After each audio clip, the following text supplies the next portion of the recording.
Now, changing gears a bit to Buddhism, here you can see some of the first impressions of Buddhism with monks on the right, images in the middle, and shrines with incense sticks on the left. And the Dalai Lama is a facet of Buddhist religion, coming particularly out of Tibet. And the happy Buddha is often a symbol of the joy of Buddhism. And really they see themselves as a reaction against Hinduism to avoid the sacrificial aspects of that, as well as to present kind of a middle way between extreme asceticism, or giving up the things of this life, and extreme worldliness, or just partaking of everything in this life. So they call it often the middle way. There are approximately 500 million Buddhists throughout the world, and as you can see in the United States, a little bit more than Hindus, close to 4 million. And their primary location is in East Asia and Southeast Asia, even though originally they did start in India. But then Buddhist missionaries spread to these other parts, and it became actually more popular in these other parts and remained a significant force. In fact, some say the single most important civilizing influence in the Eastern world. Now, this particular image of Buddha shows his initial efforts at asceticism, or giving up the pleasures of this life, and he basically starved himself trying to gain enlightenment until he learned that that really wasn't the way.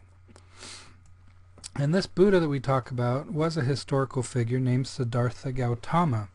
He was born at the foot of the Nepal hills around 563 BC. And he came from a upper class family, and his father tried to shield him from the world.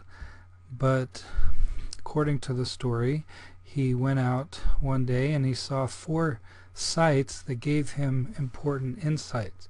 He saw an old man and learned that aging was inevitable. He saw a sick man and saw that sickness was inevitable. He saw a dead man and learned that death was inevitable, the end of human fate. And then he saw a monk, and he wondered who he was and what he was doing. And he learned that salvation can come from withdrawal from the world. So he sought that path, but as we talked about before, didn't really find it through that until he was sitting under the Bodhi, or the tree of wisdom, and that's where he reached enlightenment, or nirvana. And that became the model for others to follow. And so the Buddha is really a title meaning an enlightened being, one who is awakened. And he is one type, and then there's others who are not as much of teachers as Siddhartha Gautama was. And so some Buddhists believe that every being possesses what they would call a Buddha nature, or that we have within us the ability to become a future Buddha. And so from his noble insights come what we call 4 noble truths. And the first is the fact that life is suffering. It's just unavoidable. We will suffer in this life. And what is the cause of that suffering? It's desire, particularly the desire for permanence. We want everything to stay as it is, that sunset to remain as beautiful as it is, or families to always remain together, and so forth. And this can cause suffering because these things don't last. They're impermanent. We die, the sunset fades, etc. So how do we end suffering? We eliminate that desire, that attachment to things. But how? Well, he talked about an 8-fold path. Again, the middle way between extremes of self-indulgence and self-denial. And just quickly, this is the 8-fold path. Some dealing with wisdom, like right belief, understanding these 4 noble truths. Right thought, that you're free from ill will and cruelty to others, to all living things. Morality, such as right speech, no lying, no vain talking. Right conduct, good ethics. right occupation. You should choose an occupation that doesn't do harm to any living thing. And then withdraw from the world. Give your right effort, right mindfulness, and this can come through focusing on the things that really matter and who you really are in relation to the world around you.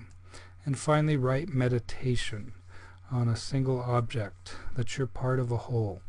So they have a lot of meditative practices that have developed within Buddhism. Now, Buddhism has three major branches. The Vajrayana, which is mostly found in Tibet and from there. The Theravada, which is very popular in Southeast Asia. And then the Mahayana, which is popular in China, Korea, Japan, and then spread from there throughout the world. And it's particularly this Mahayana that caught on, and it literally means the greater vehicle, meaning in one sense more people following this, as well as, you know, a better chance at achieving enlightenment. And as part of this, Buddha began to be worshipped basically like a god. The parts of his body and places that he visited were revered. And there also developed other figures called bodhisattvas, or enlightened beings, who, rather than just becoming enlightened and leaving this existence, kind of stay and help others to achieve enlightenment. They serve as examples. In some ways, they're sort of like the three Nephites and the Apostle John, who were translated beings, who wanted to continue to minister here rather than just leave this earthly existence at that time. Buddhist monasteries became very popular. They accept gifts from others as acts of generosity that help them merit salvation. And in turn, they also produced a lot of educational institutions to promote the faith. Now, Buddhists have a belief that there really is no individual self or soul. And it's kind of wrong to think of an individual identity. What we are this ever-changing collection of five elements. We have a physical body, we have senses, perceptions, responses, and our consciousness. But these are always changing depending on how we respond to certain things, how people treat us, what our senses are experiencing, and so forth. And in that way, I'm not the same person that I was 5 years ago, or even maybe yesterday, because different experiences have changed some of my thinking and so forth. And that's how a Buddhist views these things. And so it's not like a bus driver that gets out at the end of a journey, the soul, and then leaves, but it's an aggregation of components from one moment to the next. So they would say that there is a Dalai Lama, but no one person who the Dalai Lama always is. He's constantly changing. Now, nirvana is a big term, important term in Buddhism, and it's hard to define, but it's a state of perfect spiritual independence. It literally means blowing out or extinguishing. So if one reaches enlightenment or nirvana, that soul or identity goes away. They're extinguished. And you escape the cycle of rebirth and suffering. And so the first nirvana is this enlightenment or awakening, and then the final one is when the flame is extinguished. And so Buddhists go to various places to revere Buddha, to revere bodhisattvas, to go to places where he is found.